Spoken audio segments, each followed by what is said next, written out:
محمد اور آل محمد۔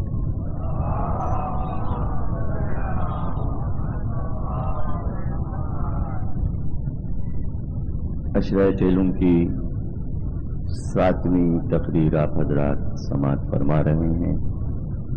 انسان اور حیوان کے موضوع پر۔ انسان جیسا کہ گزشتہ تقریروں میں عرض کیا گیا کہ اللہ کی اشرف ترین مخلوق ہے۔ اس نے پیدا کیا حیوانوں کو تاکہ اپنی قدرت کو ظاہر کرے۔ طویل ترین امام کی تقریر ہے حضرت امام جعفر صادق صلی اللہ علیہ وسلم، جو آپ نے مفضل کو مخاطب کر کے کی ہے، اور کئی ہفتے تک وہ تقریر جاری رہی اور لوگ استفادہ کرتے رہے، جس میں آپ نے رموز توحید سمجھائے ہیں۔ جب کائنات کی تمام تخلیقات اور عجائبات کا ذکر کیا تو تفصیل کے ساتھ آپ نے اس تقریر میں جانوروں کا ذکر کیا اور کہا کہ کیا دنیا کا کوئی انسان اللہ کی ان صنعتوں کی مثال پیش کر سکتا ہے؟ اور ہر جانور کی بناوٹ اور اس کے جسم کے اعضاء میں اللہ نے حکمتیں رکھی۔ پھر آپ نے ایک ایک حکمت سمجھائی کہ اونٹ کی گردن کیوں لمبی ہوتی ہے، ہاتھی کے سونگ کیوں ہوتی ہے، شیر کے پنجے کیوں ہوتے ہیں۔ ایک ایک پرندے، ایک ایک جانور کی جسامت اور حیت پر گفتگو کی، اور بہترین کتاب ہے اسرار توحید کہ جس میں امام نے جانوروں پر، علم حیوانات پر گفتگو۔ آج یہ علم تمام درسگاہوں میں پڑھایا جاتا ہے۔ جو بھی ایم اے میں اس علم کو لینا چاہتا ہے وہ پڑھتا ہے، اور اب یہ علم اتنا ترقی کر گیا کہ اس پر پی ایچ ڈی کے مقالے لکھے گئے، اور دنیا کے دیگر جو موضوعات ہیں ان پہ اگر پی ایچ ڈی ہوئی بھی تو وہ صرف کتابوں میں ہے، لیکن جانوروں پر جو اسکالرز تھیسس لکھ کے پی ایچ ڈی کرتے ہیں ان کتابوں کو فلم بند بھی کر دیا گیا، فلما دیا گیا۔ تو یہ جو چینلز آپ جانوروں کے دیکھتے ہیں کہ ایک جانور پر کئی کئی گھنٹے ریسرچ پیش کی جاتی ہے، یہ اسکالرز کے پی ایچ ڈی کے مقالے، اور وہ پوری عمر صرف کرتے ہیں کسی ایک جانور پر ریسرچ کرنے کے۔ آج ضرورت محسوس کی انسان نے تو اس نے ریسرچ کی، لیکن کل جو صدیاں گزری اس میں ہمارے ائمہ نے کبھی سوال ہونے پر یہ نہیں کہا کہ بعد میں بتائیں گے، تحقیق کریں گے تو بتائیں گے۔ پوچھنے والے نے پوچھا اور جواب فوراً ملا۔ اب آپ کو سوچئے کہ ہم اپنے ائمہ طاہرین کے جو اقوال پیش کرتے ہیں وہ علوم جو کسی کے پاس نہیں ہیں، خصوصاً فقہ، علم کلام، علم رجال، علم حدیث، علم تفسیر، تو ہم یہ سمجھتے ہیں کہ بس یہی علوم ہے. نہیں، بلکہ علم حیوانات سائنس میں آتا ہے. اور اگر ہم یہ عنوان نہ رکھتے تو کیا علم ہوتا کہ امام کے پاس یہ علم بھی تھا؟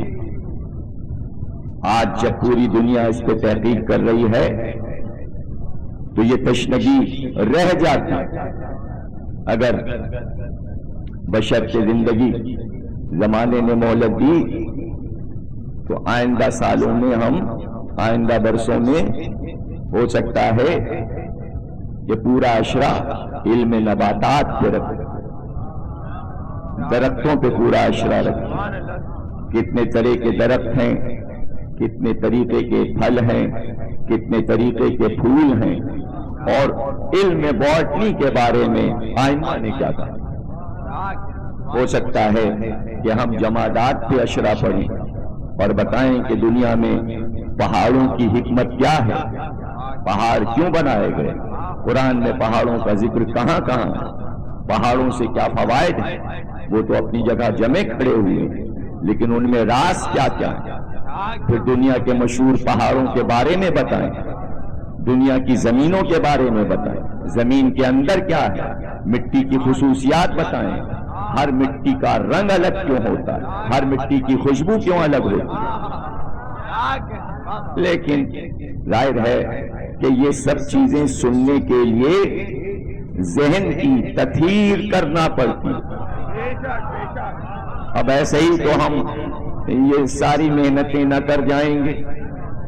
اور بہرحال یہ خوشی ہے کہ اتنے بڑے شہر ہیں، اتنی بڑی آبادی میں کم از کم چند برسوں میں ہمیں ایسے سامعین ملے کہ ہم یہ کہہ سکتے ہیں نہ فلاں کو ملے، نہ ان کو ملے، نہ ان کو ملے، جیسے ہمیں ملے. صلوات پڑھیے.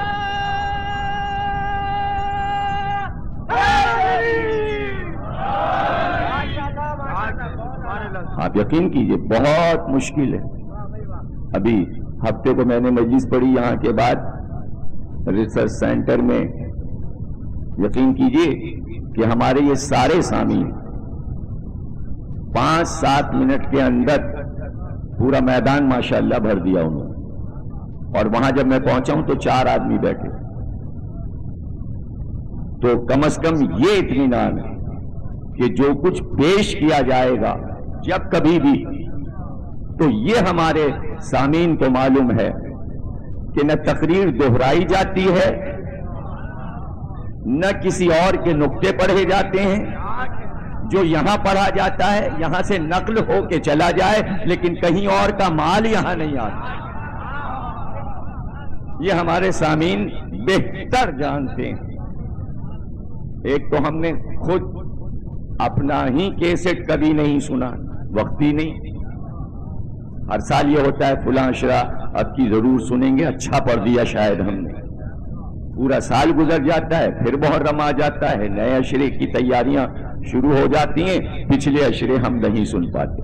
ہاں بس یہ یاد ہے کہ کچھ عنوانات ہیں جو ہم نے کہیں کہیں کیے تھے، بھول نہ جائیں اس لیے اس کو کتابی شکل میں اول قسط چھاپ دی گئی ہے. ابھی اور عنوانات کی فہرست بن رہی ہے. مثلا ایصال ثواب کی مجلسوں کی فہرست بنانا بہت مشکل کام تھا.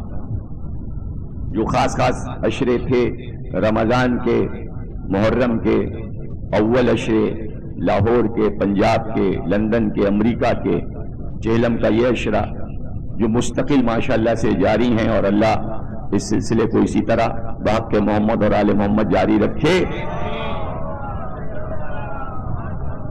اس میں بہت کچھ آپ کے شکریہ کے مستحق ناصر رضا صاحب، اس لیے کہ سامع کو باذوق ہونا ضروری. ذاکر کیا کرے، لیکن ماشاءاللہ ناصر رضا کا ذوق، یعنی جب سے یہ عشرہ 17-18 برس سے جاری ہے، باقاعدہ وہ عشرے سے پہلے موضوع کو ڈسکس کرتے ہیں. اور ان سے کہیں آگے ان کا بیٹا اس معاملے میں زیادہ گفتگو کرتا ہے کہ عنوان کیا ہونا چاہیے. اور 35-38 برس کی کراچی کی اس پوری زندگی میں اس سال یعنی ایسا لگتا ہے کہ محنت ہماری وصول ہوئی کہ کم از کم ہمیشہ ہمیں خود عنوان محرم کے اول اشروں میں مقرر کرنا پڑتا تھا، لیکن شعور بیدار ہوا تو امام بارگاہ عالیہ کے ٹرسٹیز اور پیش نماز نے ان کی صدارت میں باقاعدہ جلسہ ہوا اور دعوت ہوئی کہ عنوان کیا ہو. ورنہ یہ کہ دعوتیں تو اس کی ہوتی ہیں کون کہاں پڑھے گا، کیا ہوگا، کتنے پیسے ہوں گے. یہ پہلی بار ایک علمی بات ہوئی کہ بہت بڑی دعوت رکھی گئی کہ عنوان کیا ہو، اور تقریباً 2 درجن عنوان پڑھے لکھے دانشور حضرات، ڈاکٹرز اور PhD بھی اس میں شامل تھے جنہوں نے اپنا اپنا عنوان دیا، جس میں ایک عنوان امام حسین کی سبان حیات بھی تھا. تو اب میں نے کہا اگر اس میں سے کوئی ایک میں نے پسند کیا تو دوسرے کا دل ٹوٹے گا. اور میں نے بھائی پتن بھی موجود تھے اس دعوت میں، تو میں نے یہ کہا کہ اس میں سے جو بھی عنوان آپ چاہیں میں ہر عنوان پہ پڑھ سکتا ہوں. مجھے کسی عنوان پر انکار نہیں ہے کہ نہیں پڑھوں گا، لیکن میں چاہتا یہ ہوں کہ مولانا ناصر عباس صاحب استخارہ دیکھیں، جس عنوان پہ استخارہ آئے وہی عنوان رکھا جائے. تو سب سے پہلے میں نے کہا آپ استخارہ دیکھیے، حضرت امام حسین کی سبان حیات پڑھی جائے. تو جس وقت استخارہ شروع ہو رہا تھا تو میں نے یہ جملہ کہا تھا کہ ناممکن ہے کہ حسین کے معاملے میں اللہ نہیں کر دے. جس کے لیے نماز ٹھہرتی ہے اس کے عنوان کو اللہ نہیں کرے گا. اور اتنی دیر میں استخارہ آ چکا. اب استخارہ آیا، ظاہر ہے کہ سب کو تو یہ معلوم نہیں تھا کہ استخارہ ہوا ہے. تو ایک بڑے کراچی کے ذرا مشہور سے شاعر، انہوں نے ایک ٹرسٹی سے پوچھا بھئی علیبہ کا کیا عنوان ہے؟ انہوں نے کہا امام حسین کی سبان حیات. ان کا یہ بچکانا عنوان ہے، یہ کیا ہے، یہ کیا عنوان تھا؟ تو میں نے اس کا جواب منبر سے یہی دیا تھا کہ سارے عنوان بچکانے، بچوں ہی کے لیے سب کچھ پڑھا جاتا ہے. بڈھوں کو تو سب یاد ہے، بتانا بچوں کو ہے. لیکن 1400 برس سے محرم کا موضوع صرف امام حسین ہے. لیکن میں سبان حیات کے وہ گوشے پیش کروں گا کہ جو منبر سے اب تک پیش نہیں کیے گئے.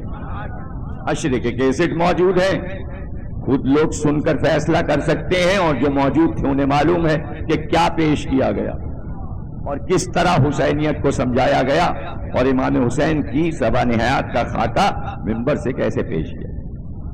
تو آپ قدیم سے قدیم بھی عنوان ہمیں دے دیں، یہ ہماری ذمہ داری، ہم اسے نیا بنا دیں گے. اور نئے سے نیا موضوع دے دیجئے، ہم قدیم سے شروع کریں گے، چاہے موضوع جتنا ہی جدید کیوں نہ ہو.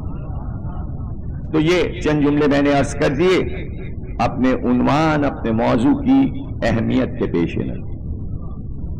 اور سب سے بڑی بات ہے موضوع کی تلاش، موضوع کی اہمیت تلاش کرنا بھی بہت مشکل ہے، اور جب موضوع مل جائے تو اس پہ پڑھنا اس سے زیادہ مشکل ہے. آپ یقین کیجئے انسان اور حیوان، اس کو منبر کا موضوع بنانا مشکل تھا، اس لیے کہ اس پہ گفتگو کیسے کی جائے، اس لیے کہ منبر کا موضوع محمد اور آل محمد ہوتے ہیں.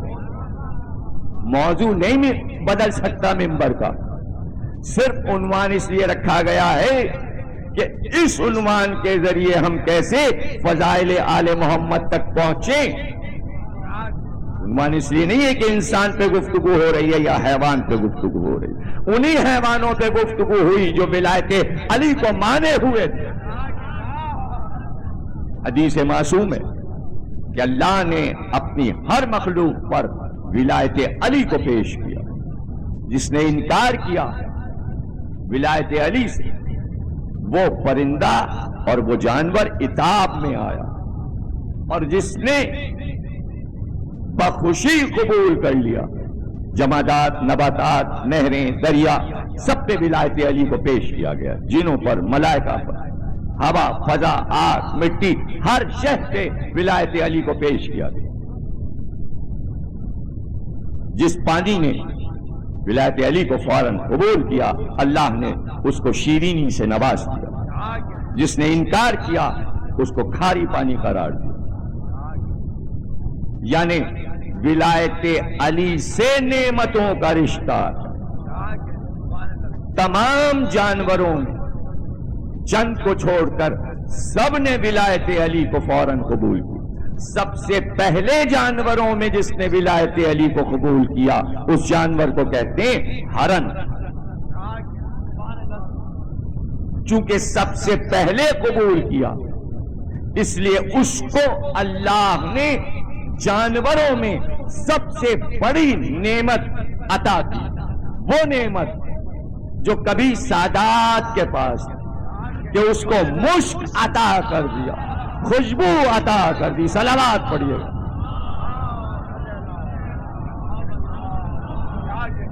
یعنی یہ ولایت علی کی خوشبو کو پھیلائے۔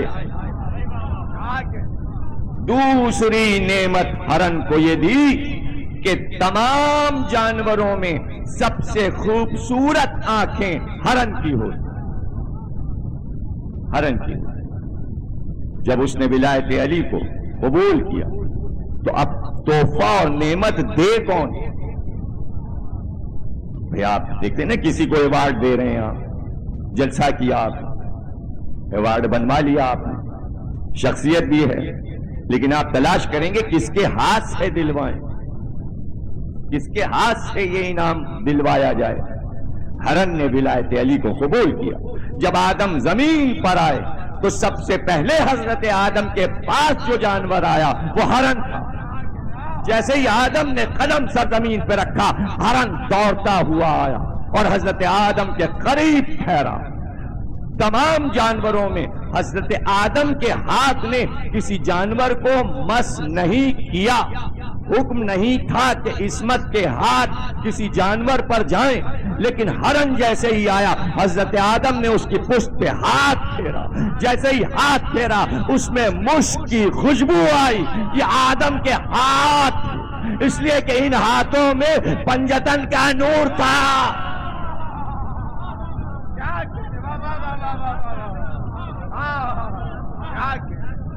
ہرن کی 27 قسمیں ہوتی، لیکن 27 قسموں میں صرف ایک ہرن کے پاس مشک ہوتا ہے، 26 کے پاس نہیں۔ جب ہرن جنگل میں واپس گیا اور اس کے پاس سے نافے سے خوشبو آئی تو پوچھا اس کی قوم اور قبیلے والوں نے، یہ خوشبو کہاں سے آ رہی؟ کہ آسمان سے انسان اترا ہے، اس نے ہاتھ پھیرا تو مجھے یہ تحفہ ملا ولایت علی قبول کرنے۔ تو سارے ہرن دوڑے ہوئے گئے کہ آدم ہم پر بھی ہاتھ پھیر دے، لیکن حضرت آدم نے ہاتھ نہیں پھیرا۔ واپس آئے تو ان ہرنوں نے اس ہرن سے پوچھا کہ ہمیں نافع کیوں نہ ملا؟ کہ اس لیے کہ تم ارادتاً گئے، ہم ارادتاً نہیں گئے تھے، ہم استقبالیہ دینے صرف اس لیے گئے تھے کہ دیکھیں تو یہ انسان کون آیا۔ دل میں ریا نہیں تھی، جس کے دل میں ریا آ جاتی ہے لاکھ عمل کرے تحفہ نہیں ملتا۔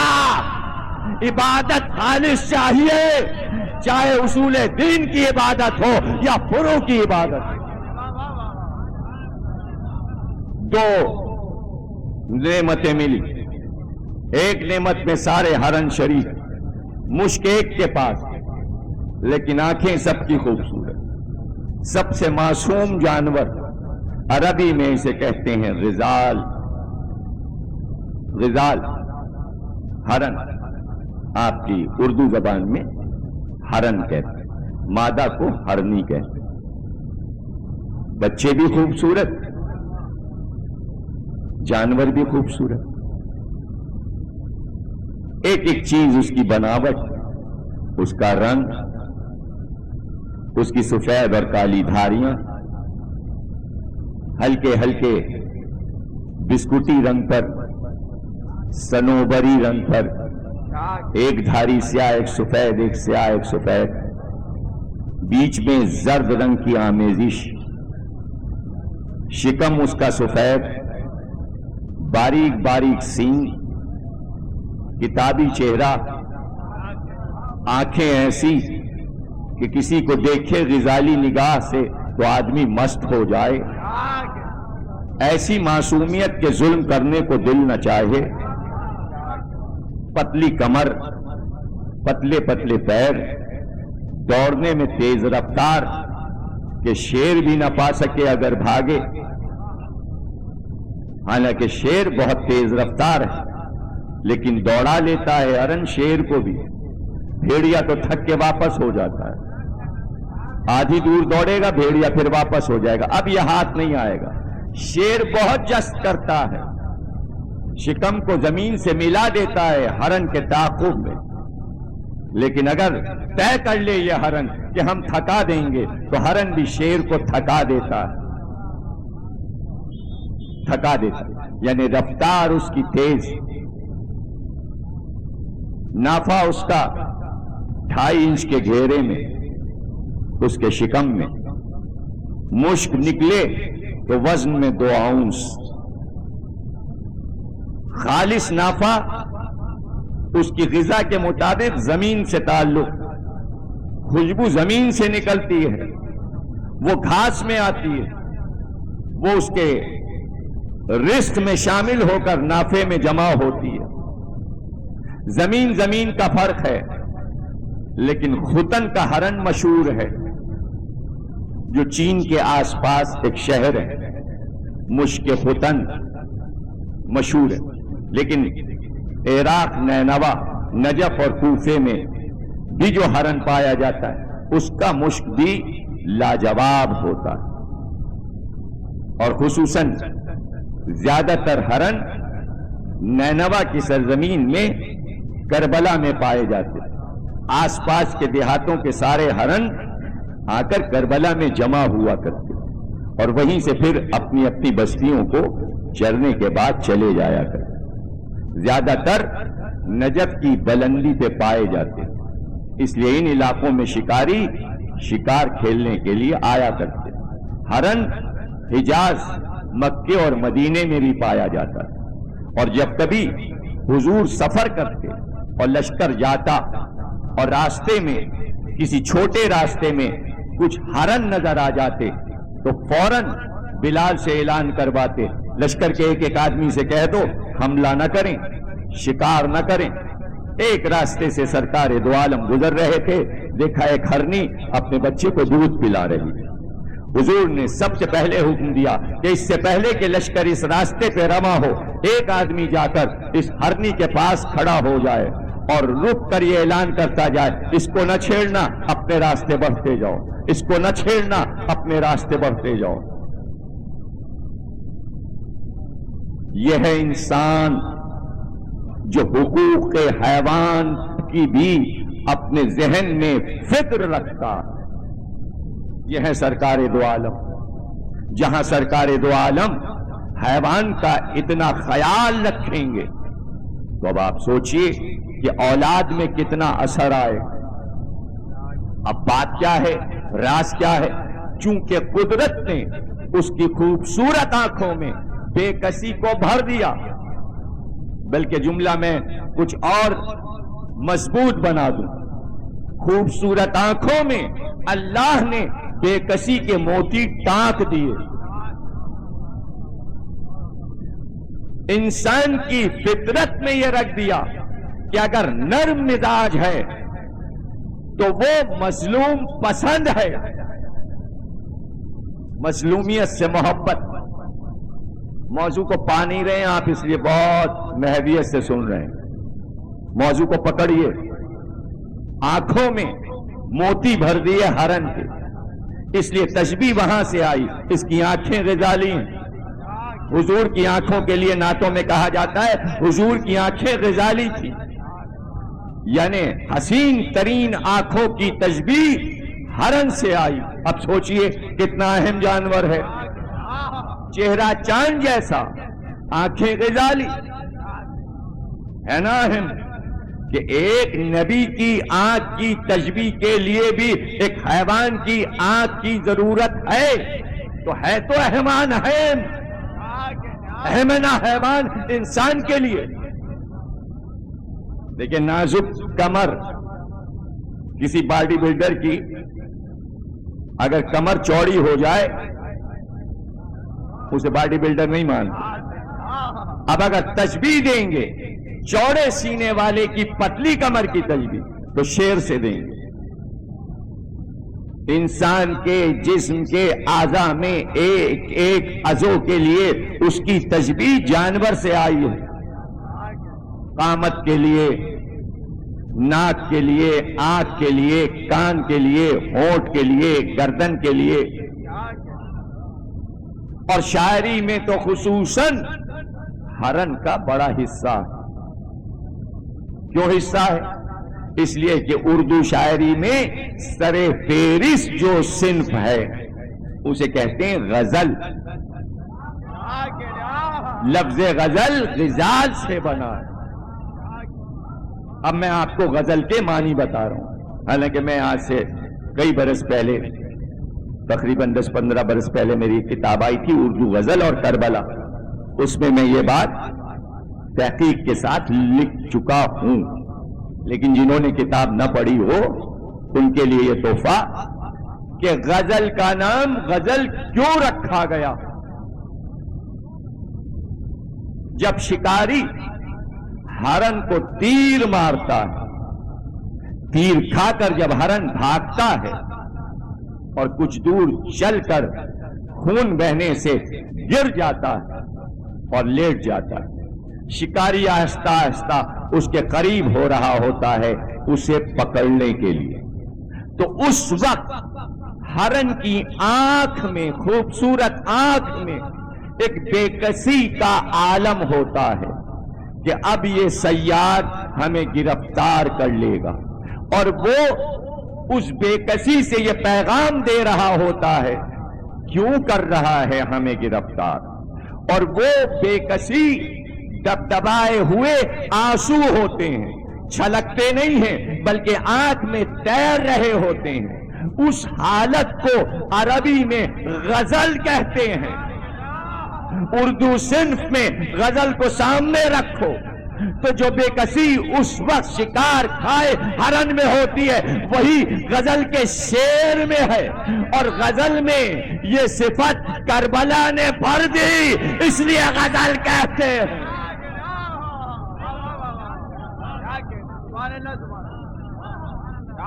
غزل کا شعر کہا جائے غزل ہے، لیکن جب تک بے کسی نہ ہو شعر میں غزل نہیں ہے. زیر شمشیر ستم میر تڑپنا کیسا، سر بھی تسلیم محبت میں ہلایا نہ گیا. شعر میں بے کسی چھپی ہوئی ہے. بار سجدہ ادا کیا تہے تیغ، تب سے یہ بوجھ میرے سر پر تھا. ہے سجدہ لیکن شعر کی ماہیت بتا رہی ہے کہ بے کسی ہے، بے کسی کو ظاہر کر رہی ہے. خالص غزل آنکھوں کی بے کسی کو ظاہر کرتی.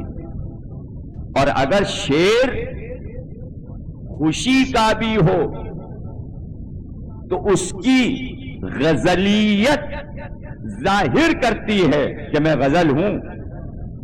دیکھیے میر انیس کا یہ کمال ہے کہ انہوں نے مرثیے میں غزل لکھی.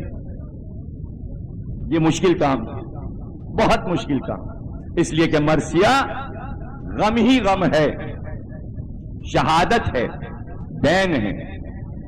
لیکن وہاں غزل لکھنا یہ انیس نے اردو زبان میں معجزہ دکھایا. ابھی جب میں لندن میں تقریر کر رہا تھا لندن یونیورسٹی میں میر انیس پر، تو سنیوں کا زیادہ مجمع تھا، شیعہ 2 ہی 4 تھا. تو میں نے وہاں یہی کہا کہ آپ انیس کو اس لیے نہ پڑھیں کہ امام حسین پہ انہوں نے شاعری کی، آپ صرف اس لیے پڑھیں کہ انیس نے غزل کا کمال کیا دکھایا، اور وہ شعر پڑھیں جس میں کربلا والوں کا نام نہیں آیا۔ چھوڑ دیں آپ، اگر آپ یہ سوچتے ہیں کہ اس میں صرف شیعوں کے تاریخ اور تمدن کی بات ہے تو بیچ بیچ سے وہ شعر چھوڑ کر صرف وہ شعر پڑھیں جہاں نام نہیں آتا حسین کا، تو بھی آپ کو لطف آئے گا، سادے شعر۔ اور پھر میں نے یہ شعر پڑھا، غربت میں کوئی، اب یہ غزل ہے، غربت میں کوئی پوچھنے والا نہیں ہوتا، غربت میں کوئی پوچھنے والا نہیں ہوتا، شمع بھی جلاؤ تو اجالا نہیں ہوتا۔ میں کہا ہے نا غزل، لیکن فوراً میں نے پلٹ کے کہا لیکن یہ غزل ایسی غزل ہے کہ جہاں مسلم کے بچے ننگے پیر دوڑتے جا رہے ہیں اندھیری رات میں اور کوئی ساتھی نہیں، اور بھائی بھائی سے کہہ رہا ہے غربت میں کوئی پوچھنے والا نہیں ہوتا، شمع بھی جلاؤ تو اجالا نہیں ہوتا۔ دیکھیں بڑی مشکل منزل، میں سمجھا رہا ہوں اپنے بچوں اور جوانوں کہ غزل کی تعریف یہ کی گئی ہے کہ جس میں عورتوں کی باتیں ہوں، یہ غلط تعریف ہے، لیکن اگر اس تعریف کو مان بھی لیں کہ اپنے محبوب سے باتیں کرنے کو غزل کہتے ہیں، ایک تعریف یہ بھی لکھی گئی ہے، اگر یہی تعریف لا کر کربلا میں رکھ دی جائے تو کتنی مشکل منزل ہے، لیکن انیس اس منزل سے بھی گزر گئے۔ اور اس کے لیے ترکیب کیا کی کہ ایک مصرع غزل کا رکھ دیا اور دوسرے مصرے میں اتنی جلدی بات کو بدلا کہ تاثر کچھ اور پیدا ہو گیا۔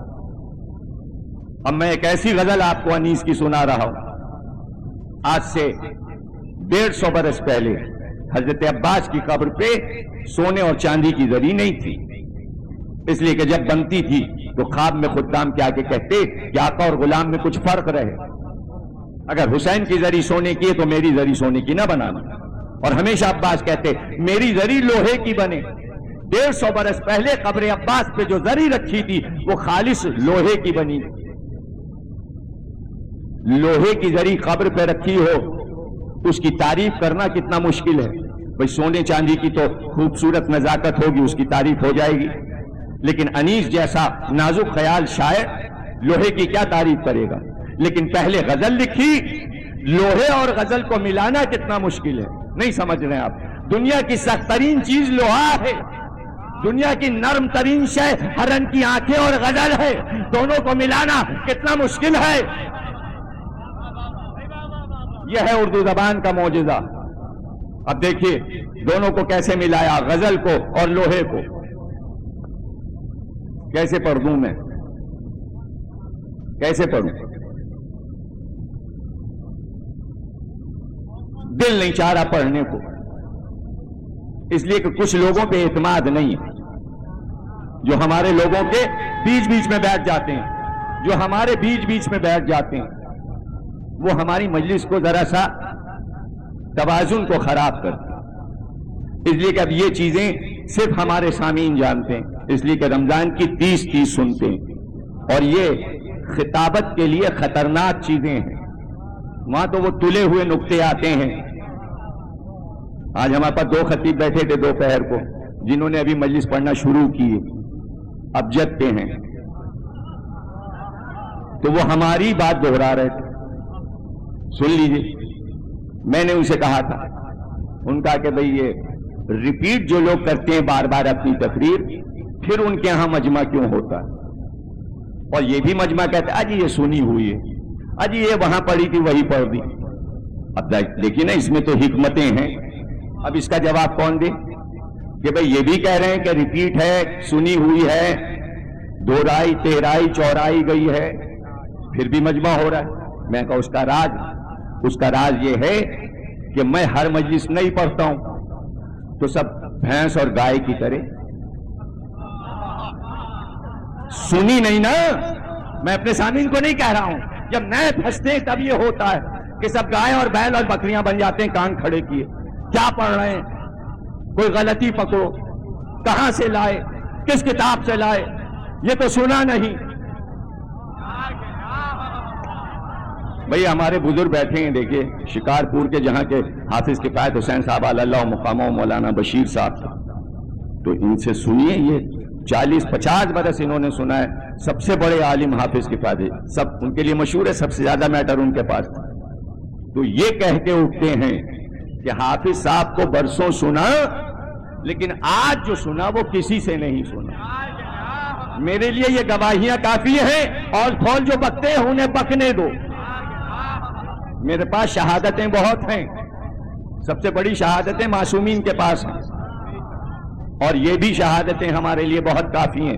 اسی لیے ہم کسی سے نہ ڈرتے ہیں، نہ دبتے ہیں، نہ جھجکتے ہیں، نہ عنوان بدلتے ہیں، نہ اپنا رنگ بدلتے ہیں، نہ کسی سے متاثر ہوتے ہیں، گھبراہٹ نہیں ہوتی، اطمینان کی خطابت ہوتی ہے، اس لیے کہ شہادتیں بہت ہیں۔ تو میں نے انہیں بتایا کہ بھائی مجمع اس لیے زیادہ وہاں ہوتا ہے کہ ایک نقطہ انہوں نے پڑھا تو مجمع آپس میں کہتا اب اس کے بعد یہ کہیں گے، مجمع کو معلوم ہوتا ہے کہ کیا پڑھا جائے گا، اس لیے مجمع زیادہ ہوتا ہے۔ جہاں مجمع کو یہ معلوم ہی نہیں کہ اگلا جملہ کیا ہوگا، وہ وہاں جائے کیوں؟ بھائی وہاں تو سامع اور ذاکر برابر ہوتے ہیں، جو اس کو رٹا ہے وہی ہم کو رٹا ہے، سامعین بھی رٹو توتے، ذاکر بھی رٹو توتا، پھر حیوان آ گیا۔ یہاں ہمارے سامعین نہ رٹو ہیں نہ خطیب رٹو ہے، یہاں تو رخ مڑا تو گفتگو شروع ہو گئی، رٹنے وٹنے کا مسئلہ ہی نہیں، اور رٹنا بھی اگر کتاب بھی دیکھی تو میں عبارت کو پوری نہیں پڑھتا ہوں، پہلی لائن پڑھتا ہوں، آخری لائن پڑھتا ہوں، کتاب کے شروع کے 5 سطریں پڑھ کر کتاب کی آخری سطریں 5 پڑھ لیتا ہوں، اور پھر آپ مجھ سے پوچھ لیجئے کتاب میں آپ کو دے دوں اس کتاب میں کیا ہے۔ یہ فن ہے، یہ ایسے ہی نہیں ملتا، یہ بہت دنوں میں ملتا ہے۔ یہ بات بہت آخر میں سمجھ میں آئے گی کہ پڑھا کیسے جاتا ہے، یہ کیوں ہے ایسا، اس لیے کہ گھبراہٹ یہ ہے کہ علی رکاب میں پیر رکھیں دوسرا پیر نہ جائے، قرآن ختم، تو وہ بھی ایک فن تھا، یہ بھی ایک فن ہے۔ صلوات پڑھیے گا۔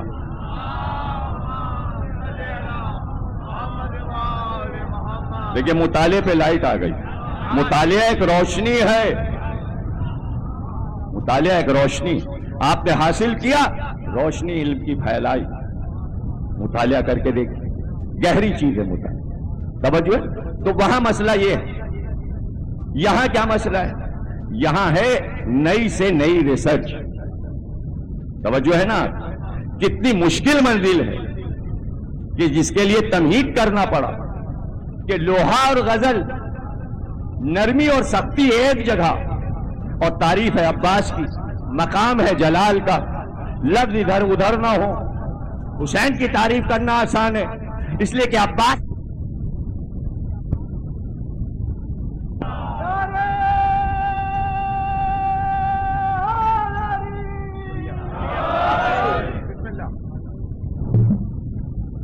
جلال کا مقام، وہ احتیاط لازم، لیکن میرنیس کو دیکھ ہے زانوے حور سرے پاک کے نیچے، کیا منظر ہے؟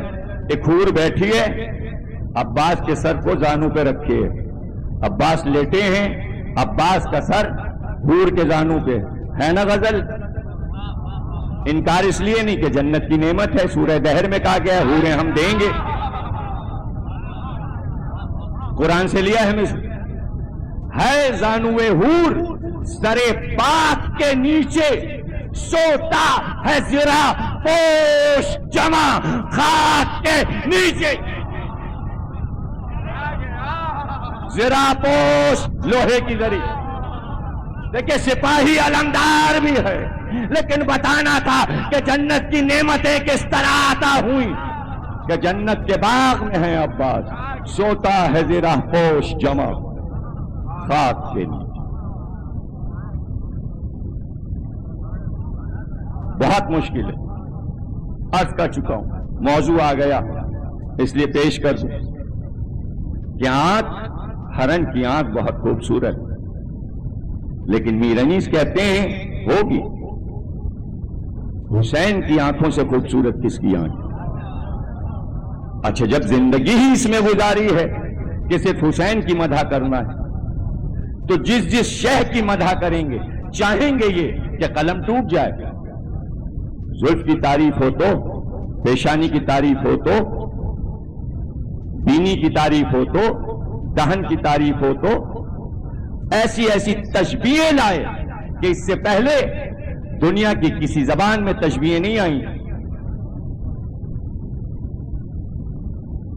دانتوں کی تعریف میں تشبیہ جو دی، شیر فاطمہ کے قطرے ہیں یہ، کائنات میں ایسی تشبیہ نہیں دی جا سکتی۔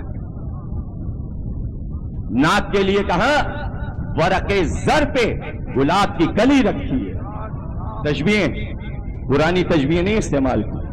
تو جب اپنے محبوب کی آنکھ کی تعریف انیس کریں گے تو قلم توڑ دیں گے، اس لیے کہ دنیا کی شاعری میں جب جسمانی تعریف ہوتی ہے تو شاعر کا سارا زور آنکھ پہ ہوتا ہے۔ انیس کو معلوم ہے یہ کہ کون کیا کہہ چکا وہ نہیں کہنا ہے، دہرانا نہیں ہے، نئی بات کہنی ہے کہ معجزہ بن جائے۔ آنکھوں کو کہیے عین تو عین خطا ہے یہ، آنکھوں کو کہیے عین تو عین خطا ہے یہ، پردے نہ کیوں ہو ساتھ کہ نور خدا ہے یہ، سب کو ہے چشم داشت کے عین عطا ہے یہ، بیمار خود پر سب کے مرض کی دوا ہے یہ، سرخوش بھی جام ان کی محبت کے پی گیا، دیکھا نگاہ لطف سے جس کو وہ جی گیا۔ یہاں سے پھر 53 صفتیں بیان کرنا شروع کی۔ اتنی صفتیں دنیا کی کسی شاعری میں نہ آئیں کہ حسین کی آنکھ میں کیا کیا تھا، احسان بھی، حیا بھی، مروت بھی، قہر بھی، لو موت بھی، حیات بھی، امرت بھی، زہر بھی، بینا بھی، نقطہ سنج بھی، دانائے دہر بھی، تسنیم بھی، بہشت بھی، کوثر کی نہر بھی، سر شرم سے جھکاتی ہے نرگس ریاض میں، جنت سواد میں، ید بیضا بیاض میں، آہو شکارو مستو کمادار و شیرگیر، خوش نگاہ و سخن سنج و دل پذیر، خوریز و چانستاؤں دلاویز و بے نظیر، قبضے میں ابروؤں کی کمانے، مشا کے تیر، جس سادہ دل کو ان کی سیاہی کی یاد ہو، نہ خواندہ بھی اگر ہو تو روشن سواد ہو، آہو فریب و اشوا فروش ہو، کرشمہ ساز، تناز و شرمگین ہو، گرا خواب و سرفراز، حقبین و پاک باز و خدابین و بے نیاز، بیدار و داغدید و خوبار و غمتراز، گرد اس کے پھر یہ کعبہ ایما کا طوف ہے، بس اے انیس بس، نظر بد کا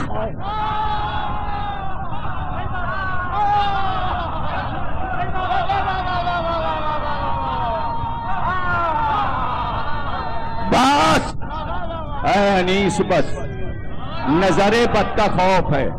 دیکھیں نظر سے بات شروع ہوئی، نظر پہ ختم، آنکھ سے شروع ہوئی، آنکھ پہ ختم ہوئی۔ اب کہاں ہے آہو چشم، کہاں ہے؟ انیس نے بتایا کہ آل محمد کی مدح ہو تو صرف چشم آہو کافی نہیں، لیکن کمال یہ ہے ہمارے شعراء کا کہ چیز کی تعریف ادب میں اس کو آل محمد کے فضائل میں لا کے رکھنا مشکل منزل ہے۔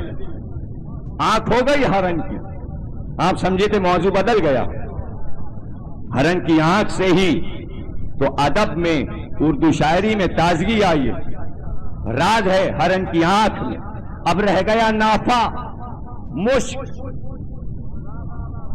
دنیا جس سے مہک جائے، منو مشک جاتا ہے خانہ کعبہ کو نہلانے کے لیے، خالص مشک سعودی عرب خرید لیتا ہے، کعبے کو نہلایا جاتا ہے پانی سے، پھر مشک سے، اتنا سا مشک ملنا مشکل، اس لیے کہ حکمت میں 40 بیماریوں کا علاج مشک میں ہے، قولنج، فالج، پولیو، نزلہ، زکام، نہ معلوم کتنی بیماریوں کا علاج حکمت میں بھی، ایلوپیتھک میں بھی، اور اب ہومیوپیتھک میں بھی۔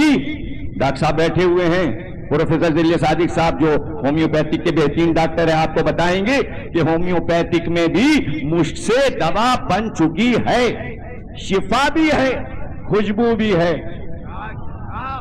اس مشک کو مدح آل محمد میں لانا مشکل تھا، لیکن غالب نے کمال کیا۔ مشکی لباس کعبہ پورا غلاف مشک میں بچھایا جاتا ہے. خانہ کعبہ کا غلاف مشک میں گویا نچوڑا ہوا ہے. آپ کعبے کے قریب سے جب گزریں گے تو چاروں طرف سے آپ اتنی تیز خوشبوئیں محسوس کریں گے کہ حیران ہو جائیں گے. جن لوگوں نے حج کیا ہے، عمرہ کیا ہے، انہیں معلوم. جنہوں نے نہیں کیا، اللہ وہ خوشبو ان کے ناکوں تک پہنچا دے اور وہ جا کے محسوس کریں کہ مشک کی خوشبو کیا ہے. لیکن اب ایک راز کی بات آپ کو بتا رہے ہیں جو کسی کو نہیں معلوم ہوگی. کعبہ مشک میں نہایا، غلاف مشک میں نہایا، اتنی خوشبو کہ انتہا نہیں. اس کی 50 گنا زیادہ خوشبو اندر کعبے میں اس مقام پر ہے جہاں علی پیدا ہوئے. وہاں عطر نہیں ڈالا جاتا، پھر بھی خوشبو. بھائی سمجھ گئے آپ؟ اب میں غالب کا شعر پڑھ رہا ہوں اور غزل کا شعر ہے. مشکین لباس کعبہ علی کے قدم سے جان، ناف زمیں ہے نہ کہ ناف غزال ہے. شعر میں سائنس ہے، سائنس ہے.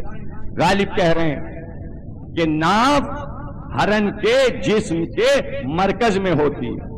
ہرن کا جسم جو ہے اس کا مرکز شکم ہے، شکم میں ناف ہے، درمیان میں ناف ہے.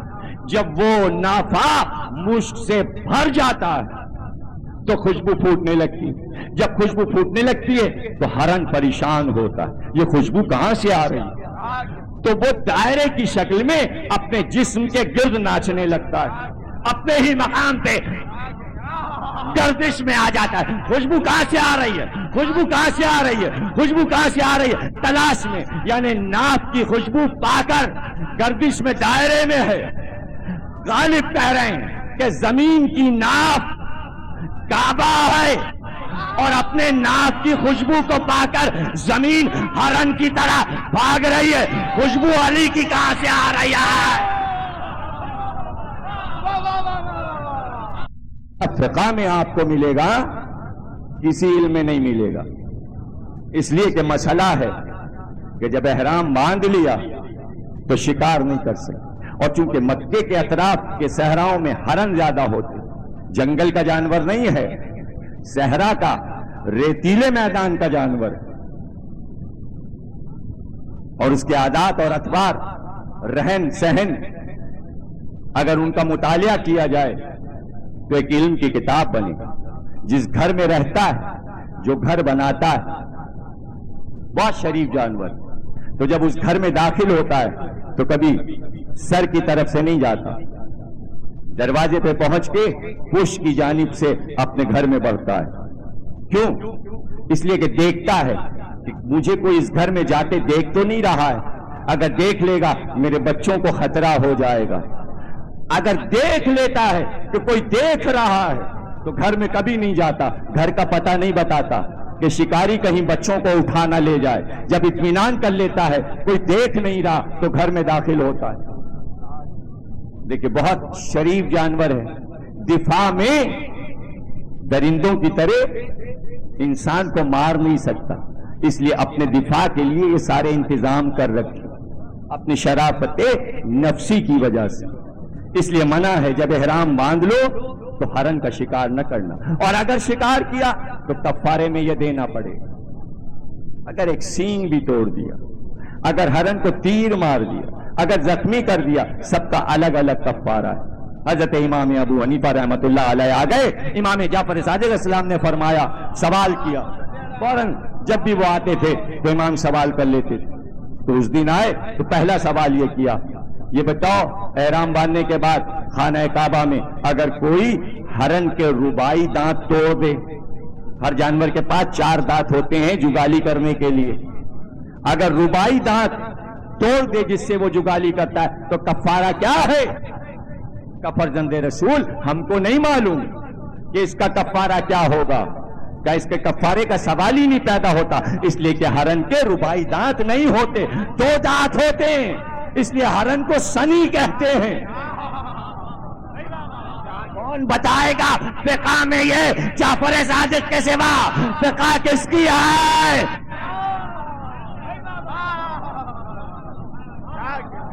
تاجدار کون ہے، فقہ کا تاجدار کون ہے؟ اب تک تو یہ سمجھا نہ سکے۔ بس نفاذ کرائیں گے، کس سے نفاذ کراؤ گے؟ کس سے نفاذ کراؤ گے؟ حنفیوں سے، حنبلیوں سے، مالکیوں سے، وہابیوں سے، جو تمہارے گلے کاٹ رہے ہیں۔ فہرست نکال دی ہے، جن کے نام پر 100 کم تھے انہوں نے جا کے اپنے نام لکھوائے۔ اور صاحب نام نہیں ہے فہرست میں، ہیڈ لائن میں آنا چاہیے کہ ہم کو بھی مارا جائے گا۔ جو نہیں مارے جانے والے ہیں وہ اپنے نام لکھوا رہے ہیں۔ آپ دیکھیے تو اطمینان تو دیکھیے، گارڈ پہ گارڈ مل گئے، پہلے بھی تھے پھر مل گئے۔ عجیب بات، کتنی شرم کی بات ہے علماء کے لیے، ڈوب مرنے کی بات ہے کہ قوم کے ساتھ گارڈ نہ ہو، یعنی تم قیمتی ہو اور قوم ذلیل ہے، تم ذلیل ہو قوم افضل ہے، تم مر جاؤ تو اچھا ہے، قوم زندہ رہے گی اس لیے کہ زہرا کی دعا ہے، تم زہرا کی دعا نہیں ہو، تم کتے ہو، تم اس قوم کے کتے ہو۔ تم 1000 گارڈوں میں بیٹھو، اگر وہ بھیجے گا تو آئے گی، جس کے پاس گارڈ نہیں، اگر نہیں آتی تو نہیں آئے گی، اس لیے کہ موت علی کی غلام ہے۔ یاد رکھو، عالم کی پہچان یہ ہے کہ عالم سے پوچھا جاتا ہے کہ موت چاہتے ہو یا نہیں، اگر وہ منظور کر لے تو آتی ہے، ورنہ نہیں آتی۔ یہ سب بدماشیاں ہیں، یہ فرقہ وارانہ گفتگو، مذہبی پارٹیوں کو ختم ہونا چاہیے، اسی وجہ سے عذاب پھیلا ہوا ہے اس ملک۔ پارٹیاں ہونی چاہیے یورپ اور امریکہ کی طرح خدمت خلق پر، عوام کی خدمت جو پارٹی کرے وہ الیکشن میں آئے۔ صرف مذہب پہ جھگڑے کرائے جا رہے ہیں۔ غریبوں کی مدد کتنی کی، عوام کے لیے آسانیاں کیا کی؟ کچھ بھی نہیں، صرف تعصبانہ گفتگو۔ شیعہ ہو یا سنی، سب سے میں اپیل کرتا ہوں کہ مذہبی بنیادوں پر اپنی پارٹیاں ترتیب نہ دیں، کبھی جھگڑا نہیں ہوگا۔ انسانی سطح پر سوچو، انسان بنو۔ پھر کہہ رہا ہوں، شیعہ بننا آسان، سنی بننا آسان، انسان بننا بہت مشکل۔ ہمارے ائمہ شیعہ سنی بنانے نہیں آئے تھے، ہمارے ائمہ انسان کو انسان بنانے آئے تھے، اور انسان بنایا۔ کیا اعلان کیا تھا حسین نے کہ حور آ گیا اب یہ شیعہ ہو گیا؟ کہاں لکھا جاتا ہے حور شیعہ ہو گیا؟ حسین نے کہا اب یہ انسان بن گیا۔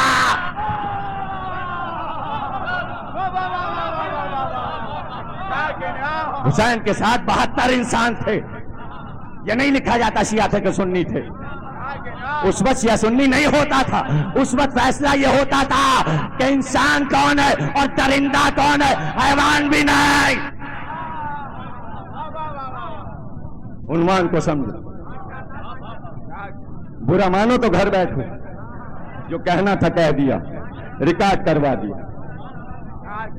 جہالتوں سے کام نہیں چلے گا، یہ سب جہالتیں، علم کا ساتھ دو، علمی باتیں کرو۔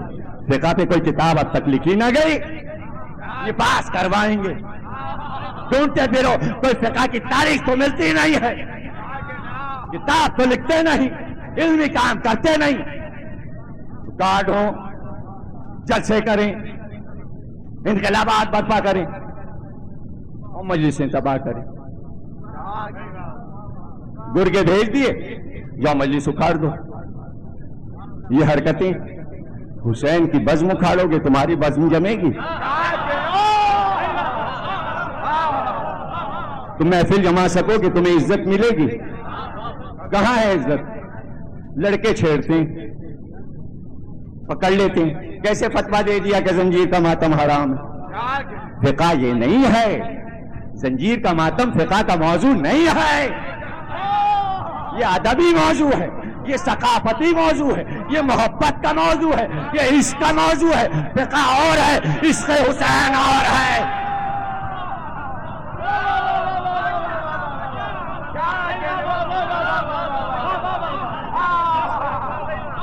عشق حسین اور لفظ ترابی لگا لیا تو سمجھا ترابی ہو گیا. نام چھینتا ہے. اور اگر رشید ترابی نے بھی نام رکھا تھا تو کون سا صحیح نام رکھا تھا؟ کہاں صحیح نام رکھا تھا؟ تراب کے معنی ہے مٹی، ابو تراب کے مطلب ہے علی. تو اب یہ بتاؤ رشید ترابی مٹی والے تھے یا ابو ترابی تھے؟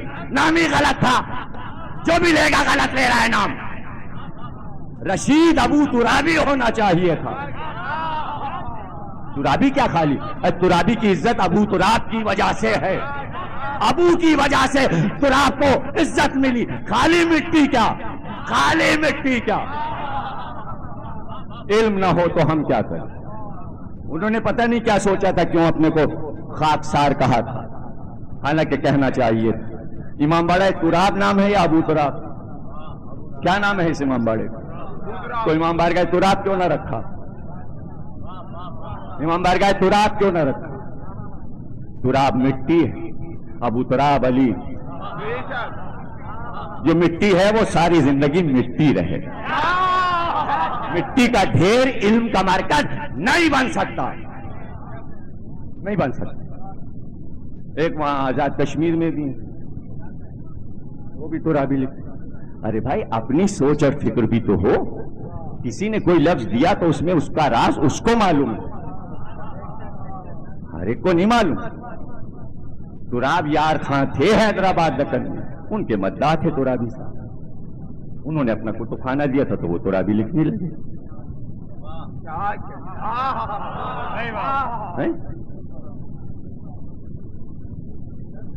لوگ لکھتے ہیں.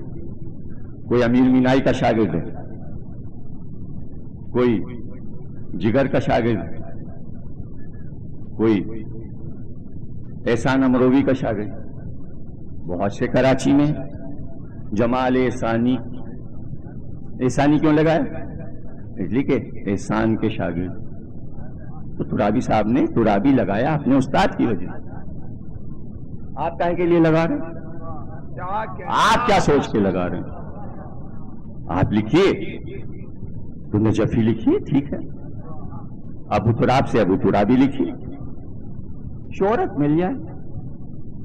پرانی بات دوہرا دو. کیسے کیسے احمق. اور جب علم پہ بولیں گے تو جہالت بولیں گے. زنجیر کا ماتم حرام. تجھے کیا کرنا حلال اور حرام؟ اصول فقہ میں حلال حرام ہوتا ہے، اصول دین میں حلال حرام نہیں ہوتا. اللہ ایک ہے، اس میں حلال حرام کیا؟ اللہ عدل ہے، اس میں حلال حرام کیا؟ 1,00,000 انبیاء، اس میں حلال حرام کیا؟ آخری پیغمبر نبی، اس میں حلال حرام کیا؟ 12 امام ہیں، پہلے امام علی ہیں، آخری مہدی، اس میں حلال حرام کیا؟ قیامت آئے گی، اس میں حلال حرام کیا؟ نماز میں ہے کہ کہاں حلال ہو جاتی ہے کہاں حرام ہو جاتی ہے. کتنی رکعت پڑھو کہ واجب ہے، اس سے زیادہ پڑھو تو حرام. کعبے کی چھت پہ پڑھو تو حرام، عید کے دن پڑھو تو حرام، بقرعید کے دن پڑھو تو حرام. روزہ حلال ہے، عاشور کو رکھو تو حرام، عید کو رکھو تو حرام، بقرعید کو رکھو تو حرام. زکات حلال حرام، جہاد حلال حرام، خمس حلال حرام. حلال حرام یہاں ہے. زنجیر کا ماتم کوئی فقہ میں تھوڑی. ایک پاگل تقریر کرنے لگا وہاں ریلی کی پاک محرم میں. ایک سے ایک یہاں بکرات اور سکرات پڑے ہوئے، بلکہ جول بقر ہیں. پہلی تقریر تھی نا بقرہ پہ. یہ پتہ ہے آپ کو بیماری کیوں نکلی؟ بقر مانے گائے بیل، جول بقر. بیل چرتا ہے اور دیکھتا ہے گھاس ابھی تک باقی، کھاتا جاتا ہے، کھاتا جاتا ہے، پیٹ پھول جاتا ہے.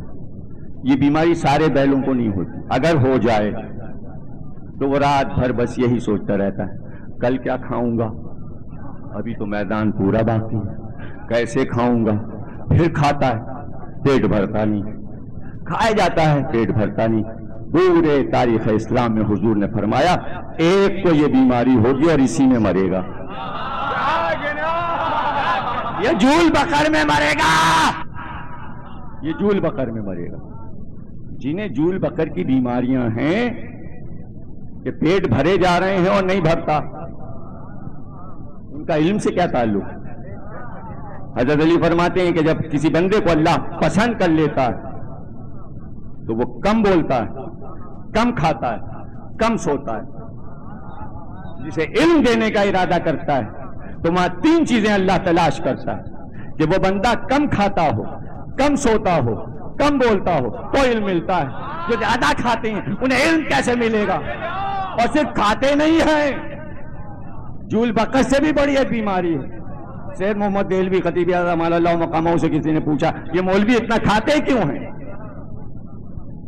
دیکھیے مولوی سے سارے لوگ سمجھتے ہیں جتنے مولوی ہیں کہ ہمیں کہا جا رہا ہے۔ مولوی ایک الگ قسم ہے، مولانا الگ، علامہ الگ، حجت الاسلام الگ، مقرر الگ، خطیب الگ، عالم الگ، فقیہ الگ، سب الگ الگ ہیں۔ جب لفظ مولوی کا سب اس میں آگے شامل ہو جاتے ہیں، ہمیں کہا، ہمیں کہا، ہمیں کہا۔ ارے کہو ہمیں نہیں کہا، ہمیں نہیں کہا، ہمیں نہیں کہا۔ ایک الگ صنف ہے مولوی کی، اس میں شیعہ سنی وہابی وغیرہ کچھ نہیں ہوتا، وہ مولوی ہوتا ہے، اس کا اپنا مذہب ہے مولوی، کوئی فرقہ وقہ نہیں ہوتی، کوئی فرقہ ورقہ نہیں ہوتا، وہ مولوی ہے تو مولوی ہے۔ وہ کسی فرقے کا ملے سب ایک طرح کی باتیں کرنے لگتے ہیں، ہم آپ کے قبیلے کے ہیں، ہم آپ کے قبیلے کے۔ مولوی کا ایک قبیلہ ہوتا ہے، خدا نہ کرے کہ اس قبیلے میں کوئی ہو۔ علامہ اقبال نے بڑی برائیاں کی اور شعراء نے تو بہت ہی زیادہ کی، غالب نے اور میر نے، اور انہوں نے چیتھڑے اڑا کے رکھ دیے۔ تو سید محمد دہلوی صاحب کہا کہ سب کھاتے بہت ہیں، کہنے آپ کو نہیں معلوم جب انسان بن چکا تو اللہ نے کہا جبریل امی اب سب انسانوں کے معدے بھی لگا دو۔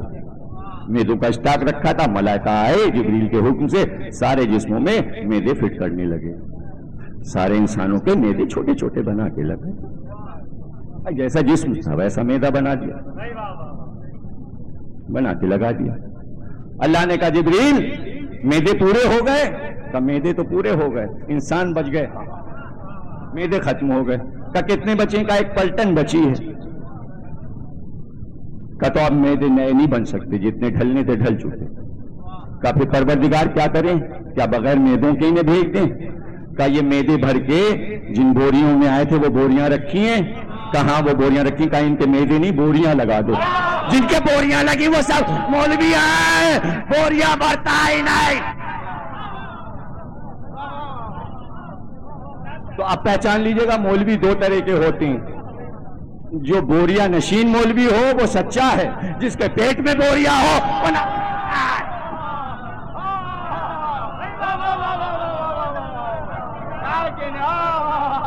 پیٹ میں بوریا دیکھنا نہیں، جہاں بچھا ہو بوریا وہاں دیکھ۔ اگر پیٹ میں بوریا ہو تو بھاگ آنا، اور بوریا پہ بیٹھا ہو تو فقہ کا مسئلہ پوچھنا۔ اس لیے امام نے کہا قیاس سے کام نہ لیا کر، تجھے یہ بھی نہیں پتا کہ ہرن کے ربائی دانت نہیں ہوتے، نہیں سے چلے تھے نا، واپس آ گئے نا۔ تو فقہ میں بھی ہرن کا ذکر ہے، ہرن کا ذکر ہے، اور ائمہ نے اللہ اللہ چونکہ ولایت علی کو سب سے پہلے قبول کی تو ان زمینوں سے محبت ہو گئی، اس کو ان زمینوں سے محبت، صفین لڑ کر علی چلے، اور جیسے ہی نینوا کی سرزمین پہ پہنچے لشکر سے کہا رک جاؤ، اور کہا عبداللہ ابن عباس جو زمین میں دیکھ رہا ہوں یہ ہے وہ سرزمین جہاں میرا حسین شہید کیا جائے گا، پہلو میں حسین۔ کہا آہستہ گھوڑے بڑھاؤ، اور جب زمین قریب آ جائے گی ہم بتائیں گے، پھر نالینیں اتار دینا۔ حسین ساتھ رکے، اور اس کے بعد کچھ لوگوں کو حکم دیا کہ دیکھو صحرا کے جتنے ہرن ہیں وہ ایک جگہ جمع ہو جاتے ہیں، وہ جگہ تلاش کرو جہاں سارے ہرن سائے کی آڑ میں پہنچے، وہ مقام ہے جہاں میرے بیٹے کی قبر بنے۔ تلاش کرتے ہوئے اس نشیب میں پہنچے تو دیکھا بہت سے ہرن جمع تھے، اور سہ دراز کے بعد روزہ بنا، لیکن لوگ کربلا کو پہچانتے تھے ہرنوں سے، اس لیے کہ علی نے پتہ بتایا۔ پہلے قبر حسین کا پتہ یہ معصوم حیوان بتاتا تھا، یہاں ہے قبر حسین، اب سمجھے آپ ہرن کیا ہے؟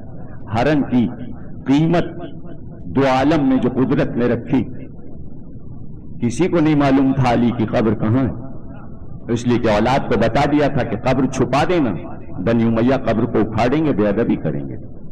ہارون رشید کے دور میں یعنی 7ویں امام کے دور میں اتنے صدی تک قبر چھپی رہی، اور جب ہارون نجف کے صحرا میں شکار ہرن کا کھیلتا ہوا آگے بڑھا تو سارے ہرن بھاگ کر نجف کی پہاڑی پہ چڑھ گئے، بلندی پہ چڑھ گئے۔ نیچے سے کتے سارے جو پیچھے دوڑ رہے تھے ہرنوں کو زبانیں نکالے ہوئے وہیں رک گئے، دیکھ رہے ہیں ہرنوں کو، اور ہرنوں کو اطمینان کہ کتے یہاں آ نہیں سکتے، یعنی ہرن جیسا حیوان بتا رہا ہے کہ اس بلندی پر کتے نہیں آ سکتے۔ ہرن ولایت علی کو سب سے پہلے مانے ہوئے، پناہگاہ جانتا، یعنی انسان نہیں جانتا تھا کہ قبر علی کہاں ہے، حیوان انسان سے پہلے جانتا تھا۔ اب سمجھے حیوان کیا ہے اور انسان کیا ہے۔ ہارون نے کہا یہ ہمارے کتے اس پہاڑی پہ کیوں نہیں جا رہے؟ چڑھا پہاڑی پہ، دیکھا ایک بہت بوڑھا ایک جھوپڑی سے برآمد۔ ہارون آگے بڑھا، کہا یہ کیا بات ہے کہ کتے نیچے کھڑے ہیں، ہرن یہاں ہے؟ میرے شکاری کتے مشق کیے ہوئے بہترین شکاری ہیں، لیکن اوپر نہیں آ رہے۔ اس بوڑھے نے کہا خلیفہ وقت یہاں کتے نہیں آئیں گے، یہاں علی کی قبر ہے۔ پر کیا پتا چلا؟ علی کی قبر کی زیارت کو مومنین جاتے ہیں۔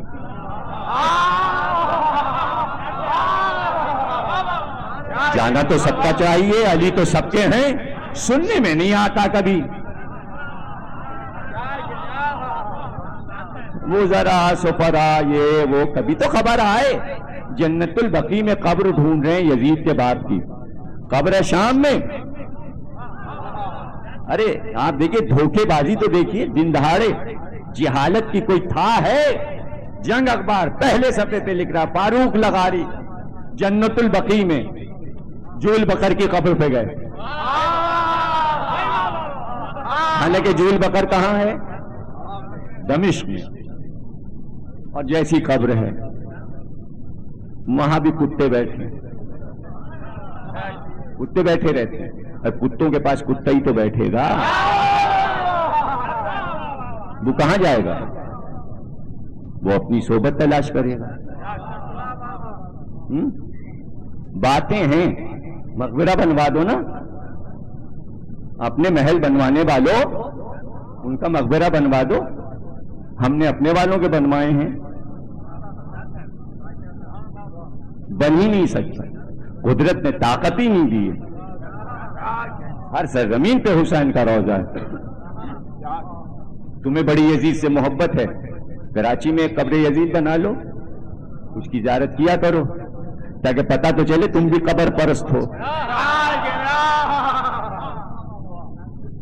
نصرت بھٹو جب ہم سے ملی کہنے میں ہم حسین کا ماتم کرتے ہیں، حسین کرتے، ابھی تم لوگ جسے مانتے ہو اس کو نام لے لے کے سینہ مارو، ان کا تابوت اٹھاؤ۔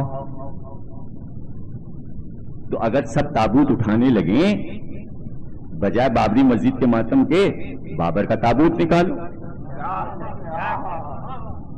جہانگیر کا تابوت نکالو، اورنگزیب کا تابوت نکالو، آخر ضیاء الحق کا تابوت بھی تو اٹھ چکا ہے۔ جہاں دل چاہا تابوت اٹھا لیا، جہاں کا تابوت بدعت ہے۔ تو قبر کے نشان کہاں ہیں؟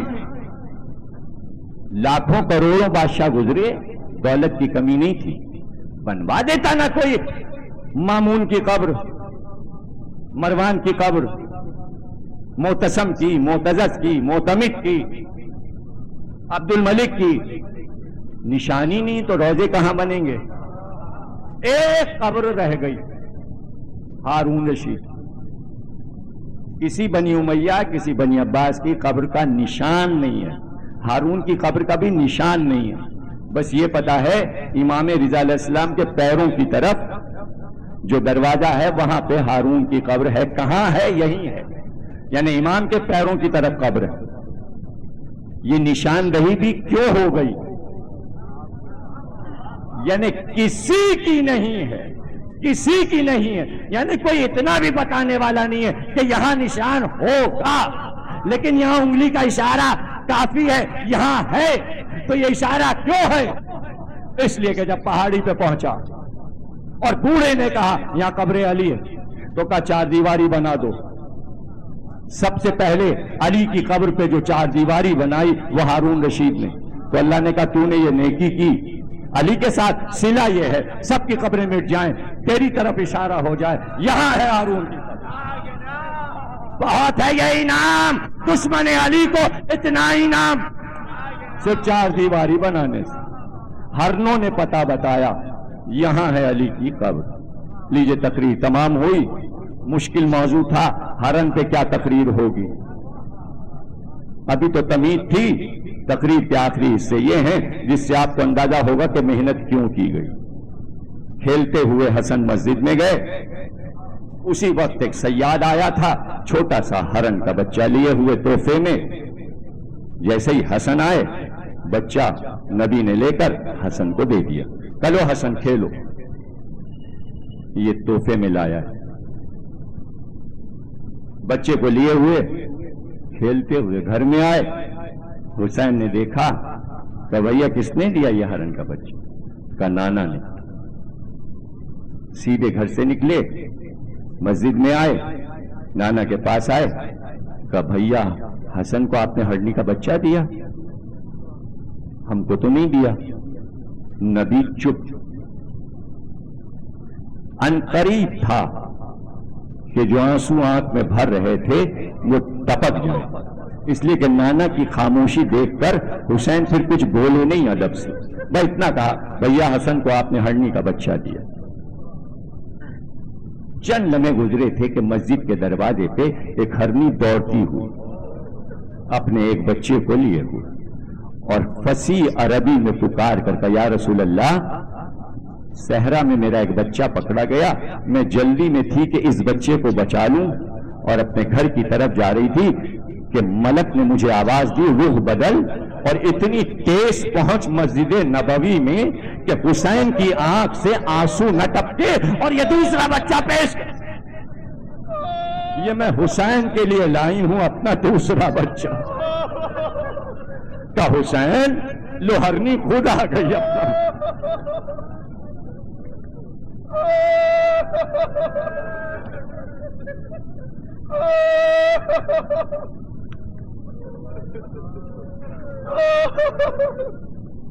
ہاں انہی حسین کا لخت جگر ہے آپ کا 8واں امام، امام رضا. زیدیہ فرقہ امام کے در پہ تھا، اور زیدیہ فرقے پہ عامل عبداللہ راوی ہے کہتا ہے کہ ہمیں امام سے بغض تھا، لیکن ہم نے دیکھا امام ایک صحرا میں چلے جا رہے تھے. میں بھی قریب ہو گیا، شکار کھیل رہا تھا لیکن میں قریب ہو گیا. مجھے دیکھا کہ عبداللہ ذرا میرے پاس آؤ. میں قریب آیا، میں ہرنوں کا شکار کر رہا تھا، سامنے ہرن جمع تھے. ان ہرنوں میں سے امام نے ایک ہرن کو آواز دی.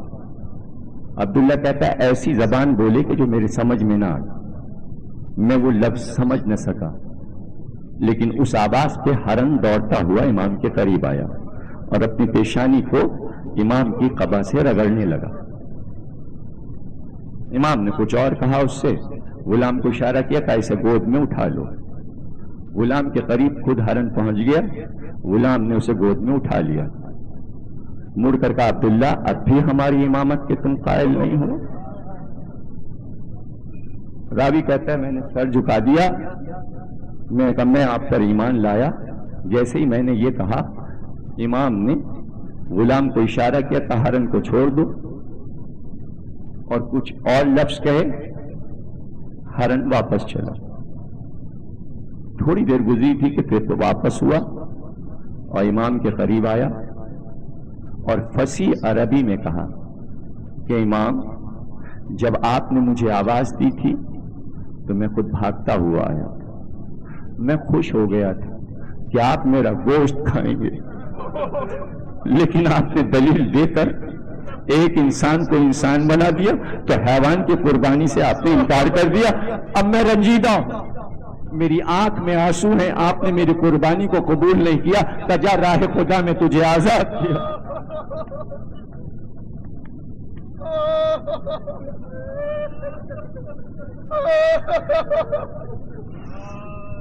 آپ نے انسان اور حیوان کا فرق دیکھا. تقریر خاتمے پر پہنچ گئی. بہت کم لوگوں کو شاید یہ علم ہو کہ ہمارے 8ویں امام کو سامن اس لیے کہتے ہیں کہ 8واں، لیکن ضامن کیوں کہتے ہیں؟ کب یہ لقب پڑا وہ بتا رہا ہوں کہ کب سے امام ضامن مشہور ہوئے، یعنی وہ امام جو ضمانت والا امام. تو آج شعار ہو گیا چاہنے والوں کہ جب مسافر نکلتا ہے تو کہتے ہیں جاؤ تمہیں امام ضامن کی ضمانت میں. پھر کیا مجال یہ جو امام کی ضمانت میں آ گیا، جو ضمانت دینے والے امام ہیں. بھئی یہ واقعہ سن لو اور تقریر ختم ہو گئی، چند لمحے اور اب تابوت کی تم زیارت کرو گے، رو گے، امام ضامن تقسیم ہوگا. یہ امام ضامن اسی لیے ہوتے ہیں کہ ضمانت میں امام کی دے دی. یہ ضمانت کس بات کی ہے؟ جب مدینے جاؤ تو وہاں وہ مقام موجود ہے جس کی لوگ زیارت کو جاتے ہیں، جہاں پر یہ واقعہ ہوا. جو واقعہ میں سنانے جا رہا ہوں، اس واقعے کی جگہ مدینے میں اب تک موجود ہے. مدینے سے باہر اس وقت صحرا جہاں بہت سے ہرن رہتے تھے. امام وہاں پر کسی مقام پہ تشریف فرما تھے کہ آپ نے دیکھا کہ ایک شکاری ایک ہرنی کو کھینچے لیے جاتا ہے باندھ کے. جیسے امام کے قریب سے صیاد گزرا، اس ہرنی نے اپنی زبان میں امام سے کچھ کہا. امام نے کہا رک جا، ٹھہر جا. پہچانتا نہیں تھا امام. امام نے کہا رک جا. اس نے پوچھا کیا بات ہے؟ کہا یہ ہرنی مجھ سے یہ کہہ رہی ہے کہ مولا صبح کو میں اپنے گھر سے نکلی تھی چرنے کے لیے، میرے بچے بھوکے تھے، میرے پیٹ میں غذا نہیں تھی، تو میں باہر اس لیے نکلی کہ کچھ گھاس کھا لوں تاکہ جسم میں دودھ بنے، تو واپسی میں اپنے بھوکے بچوں کو دودھ پلا دوں. 2 بچے ہیں میرے گھر میں، میرے بھوکے اور پیاسے بچے میرا انتظار کر رہے. ایسے میں اس صیاد نے مجھے پکڑ لیا. مولا آپ اگر اس سے کہہ دیں تو مجھے ذبح کر دے، لیکن اتنی مہلت دے دے کہ میں اپنے بچوں کو دودھ پلا دوں.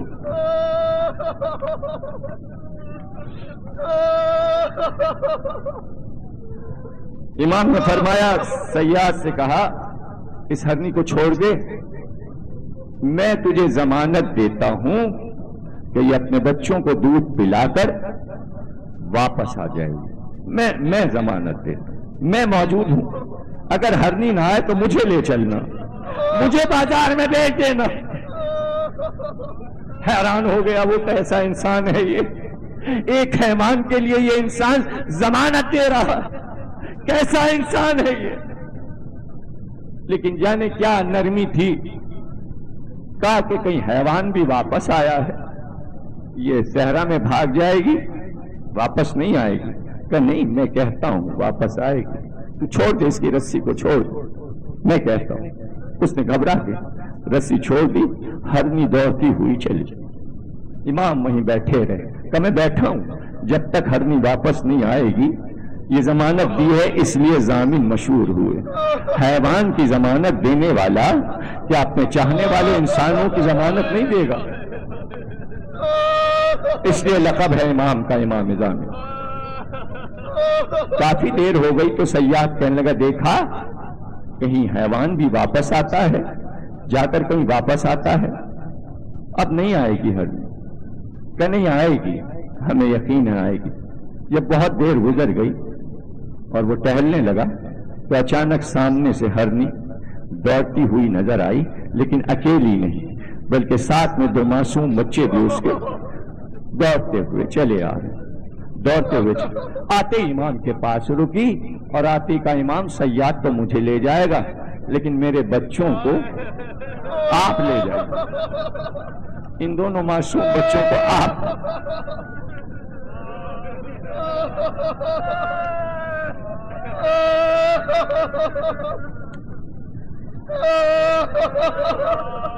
کیا یاد آیا؟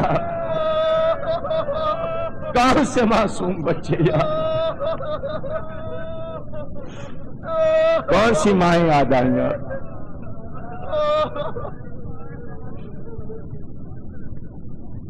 لیکن امام نے کوئی جواب نہیں دیا، بے اختیار کہا یہ بتا ضمانت تو میں نے دی تھی تجھے تیرے لیے، تو نے اتنی دیر کیوں لگائی؟ کہ مولا جب میں صحرا میں گئی میں نے بچوں کو دودھ پلایا، اس کے بعد آپ کے وعدے کے مطابق میں بچوں کو لے کر تیز چلی، لیکن جب میں تالاب کے کنارے پہنچی تو میری قوم کے سارے ہرن جمع تھے، چونکہ آج 11 محرم ہے تو میری قوم کے ہرن مسیح پڑھ کے رو رہے تھے آپ کے جان حسین پر۔ میں نے کہا زندگی کی آخری مجلس ہے، میں بیٹھ گئی رونے کے۔ دیکھیں وہ مقام ہے، اللہ سب کو زیارت کرائے، جب اس مقام پہ مدینے میں پہنچنا تو میرا یہ جملہ یاد رکھنا، جیسے ہی ہمنی نے یہ کہا امام نے ایک چیخ ماری اور بے ہوش ہو گئے، آئے حسین کہا اور بے ہوش۔ ارے حیوان بھی میرے جد کا باتب،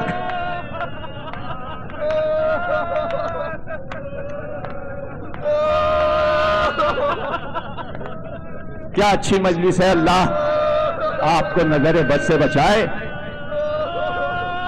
ایسی ہزاروں مزیدیں آپ کریں اور یہ مجلسیں آپ کے لیے باعث برکت بن جائیں کہ جن میں برکتی ہی برکت برستی ہے۔ میں آخری جملے کیسے کہوں؟ ایک بار امام جب ہوش میں آئے تو سیاد قدموں پہ گر گیا، کہ ہم آپ کو پہچان گئے، آپ امام رضا تو نہیں ہیں؟ میں نہیں لے جاؤں گا اس ہرنی کو، میں نہیں ذبح کروں گا۔ امام نے ہرنی سے کہا جا، اب جو مڑی بچوں کو لے کر تو کہتی ہوئی چلی اللہ تمہاری اولاد کو سلامت۔ جملہ آخری سنو، ادھر ہرنی واپس ہوئی، ایک بار مٹی اٹھا کر اس کے دامن میں ڈالی، کہ دیکھ کیا ہے، زر و جواہر سے دامن بھر گیا، جانوروں کو چھڑاتے ہیں، انسانوں کا دامن دولت سے بھر دیتے۔ یہ ہے امام نظامی،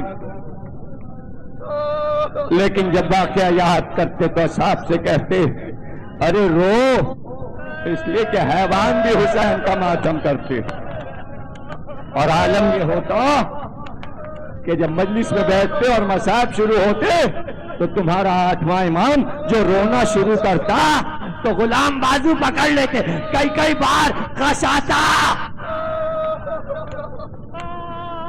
بس کہہ دیا ذاکر نے زینب، امام نے چیخ ماری ارے میری جدہ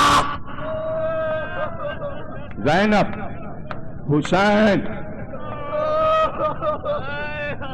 بنیاد رکھی ہے مجلسوں کی، ذاکروں کو انعام دیے، ماتم کی بنیاد رکھی، مجلس کی بنیاد رکھی۔ لیکن جب مامون نے بلایا تو مکے سے ہو کر ایران آئے، راستہ لمبا تھا، لیکن جب کعبے سے جانے لگے تو غلام سے کہا محمد تقی کو مدینے واپس لے جائے۔ 5 برس کا بچہ خواب کو بیٹھ گیا تھا، بابا ہم اکیلے مدینے میں نہیں رہیں گے، ہم بھی ساتھ چلیں گے۔ کہا نہیں، تم واپس جاؤ، تم واپس جاؤ۔ غلام سے کہا لے جاؤ، بیٹے کو لے جاؤ۔ بیٹا رو رہا تھا، باپ سے رخصت ہوا، باپ ایران چلا گیا، لیکن جب مدینے سے نکلے تھے تو امام کے 18 بہنیں، 18 بھائی تھے، سب ملا کے 17 بھائی تھے، امام کو ملا کر ساتھ تو امام کے 18 بیٹے اور 18 بیٹی، سب کے نام لکھیں، اسما، سلمہ، فاطمہ، زینب، کلثوم، ام ہانی، ام عبداللہ، ام الحسن، 18 بہنیں، اور اس میں معصومہ قم فاطمہ بنت امام موسی کاظم، امام کی چہیتی بہن تھی۔ مشہور یہ ہے کہ وہ محبت تھی بھائی سے جو زینب کو حسین سے۔ پوری شہادت نہیں پڑھنا، ہر سال پڑھتا ہوں اور 20 برس سے پڑھ رہا ہوں، سب ریکارڈ میں موجود ہے۔ چند جملے ہیں جو آپ کے لیے رونے کے لیے کافی ہیں کہ پوری رات جاگی کہ صبح میرا بھائی جا رہا ہے، کبھی صحن خانہ میں کبھی حجرے میں، تسبیحاں پڑھتی جاتی، دعائیں کرتی، میرے بھائی کو زندہ دکھانا، پروردگار میرے بھائی کو زندہ دکھانا۔ وہ جملے سن لیجئے کہ زینب کو حسین سے محبت کیا تھی، تاکہ بھائی بہن کی محبت کا اندازہ ہو جائے۔ جب جناب زینب کی شادی ہوئی، رخصت ہو کر شوہر عبداللہ ابن جعفر کے گھر گئی، ایک دن گزرا، دوسرا دن گزرا، تیسرا دن گزرا، اب جو زینب نے رونا شروع کیا تو چپ نہ ہو، پورا دن روتے گزر گیا، پوری رات روتے۔ تمام بیویوں نے کہا بی بی، ہر بیٹی رخصت ہو کر اپنے شوہر کے گھر آتی، یہی اس کا گھر ہوتا ہے، کہ تمہیں اپنے باپ کا گھر چھوڑنے کا بہت صدمہ ہے؟ تو رو کر کہا نہیں، مجھے اس کا صدمہ نہیں ہے، تمہیں نہیں معلوم کہ آنکھ سے آنسو کیوں چھلکتے ہیں؟ بیویوں نے کہا کچھ بتاؤ تو، کیا دل کا راز؟ کہ 3 دن ہو گئے میں نے اپنے بھائی حسین کا چہرہ نہیں دیکھا، 3 دن ہو گئے۔ اطلاع کرائی گئی، حسین فوراً آئے، بہن بھائی سے لپٹ گئی تو ایک جملہ حسین نے کہا کہ زینب 3 دن سے نہیں دیکھا تو اتنا رو رہی ہو، اگر میں واپس گیا اور واپس نہ آیا تو پھر کیا اگر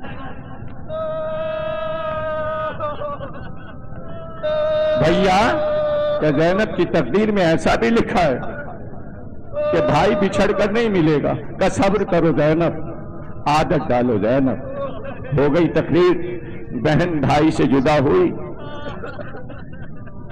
بھائی ایران آیا، ولی عہد بنا، مامون نے انگور میں زہر کھلائے، حجرے میں آئے، ابو سلط کو وصیتیں کی، کہا قبر وہاں بنے گی،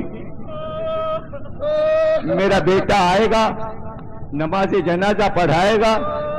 ابو سلط جب محمد تقی جواد آئیں، نماز جنازہ پڑھائیں، اس کے فوراً بعد میرا تابوت پھر نظر نہیں آئے گا، تو گھبرانا نہیں ابو سلط، گھبرانا نہیں، اس لیے کہ تابوت مدینے جائے گا، پھر واپس آ جائے گا، پھر جنازہ قبر کے قریب جائے گا، پھر میت دفن ہوگی، قاتل میرا جنازے میں روتا ہوا آئے گا سیاہ کپڑے پر، جو سب سے آگے ہو سمجھ جانا وہی میرا قاتل۔ سب بتا دیا، ساری وصیتیں کر دی، امام کی شہادت ہوئی۔ ادھر امام یہاں تھے، جب کئی مہینے گزرے تو بہن بہت تڑپی، اپنے 6 بھائیوں کو بلایا، کہا جعفر، محمد، عبداللہ، مجھے لے کر ایران چلو، میں اپنے بھائی کے بغیر نہیں رہ سکتی۔ 6 بھائیوں کے ساتھ 3 بہنیں چلی، جس میں معصومہ قم فاطمہ، اور جب قم کے قریب پہنچی تو سیاہ جھنڈے لگے تھے۔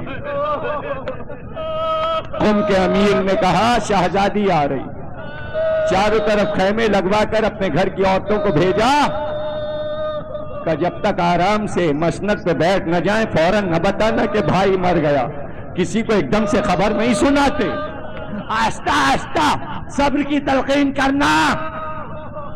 ہماری کا پردہ ہٹا کہ پورا شہر سیاہ پوش ہے، کیا تمہارا بادشاہ مر گیا؟ لیکن کسی نے کچھ نہ بتایا۔ تمام عورتوں نے حلقہ کیا، ساری عورتیں سیاہ کپڑے پہنے تھیں، بال کھلے تھے، آنکھ میں آنسو تھے، خاموش، بی بی کو حلقے میں لیے ہوئے اس خیمے تک آئیں جہاں مسند بچھی۔ ایک ایک سے بی بی پوچھتی یہ بال کیوں کھولے ہیں تمہارے؟ یہ کالے کپڑے کیوں پہنے ہیں؟ یہ کالے جھنڈے کیوں لگے ہیں؟ ارے کون سی مصیبت آئی؟ کون مر گیا ہے؟ لیکن جب مسند پہ بیویاں بٹھا چکی تب آگے بیٹھی، سینے پہ ہاتھ مارا، زانوں پہ ہاتھ مارا، ہاتھ باندھے، کہا بی بی آپ کا بھائی امام رضا مار ڈالا گیا۔ بھائی یہ سننا تھا کہ ایک بار بی بی بے ہوش ہو گئی،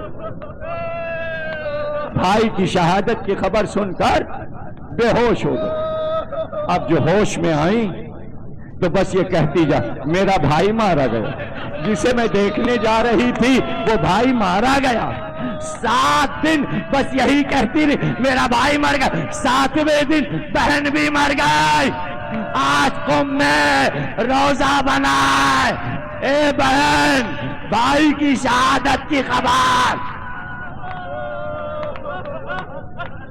ہائے وہ بہن جو زلزلے کے وقت خیمے سے نکلی اور تلین زینبیہ پہ آ کر کہا او ابن سعد میرا بھائی ذبح ہو رہا اور تو دیکھ رہا۔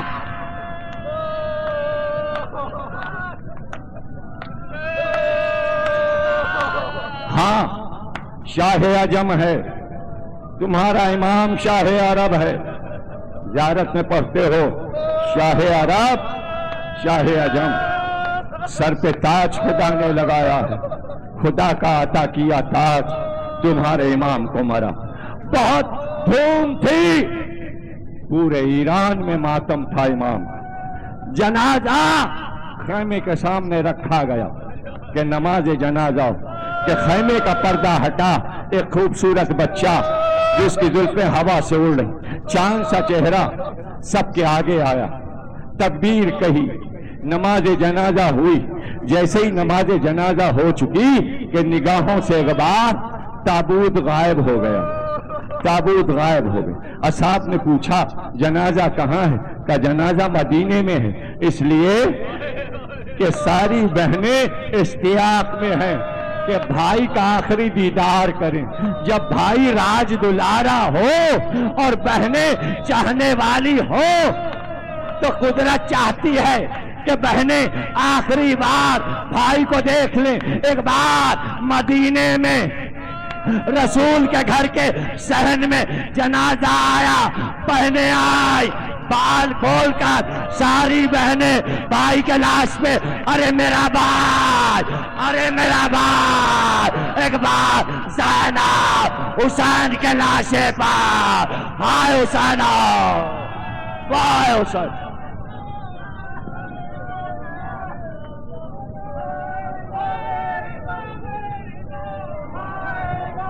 شوکت کے تصدق یا شاہ خراساں تیری شوکت کے تصدق، اے نور مجسم تیری صورت کے تصدق، الطاف کے قربان عنایت کے تصدق، آقا تیری تنہائیوں غربت کے تصدق، ہوں مضطرب الحال کے رہتا ہوں قلق میں، ممدوح دعا چاہیے مداح کے حق میں، ممدوح دعا چاہیے مداح کے حق میں۔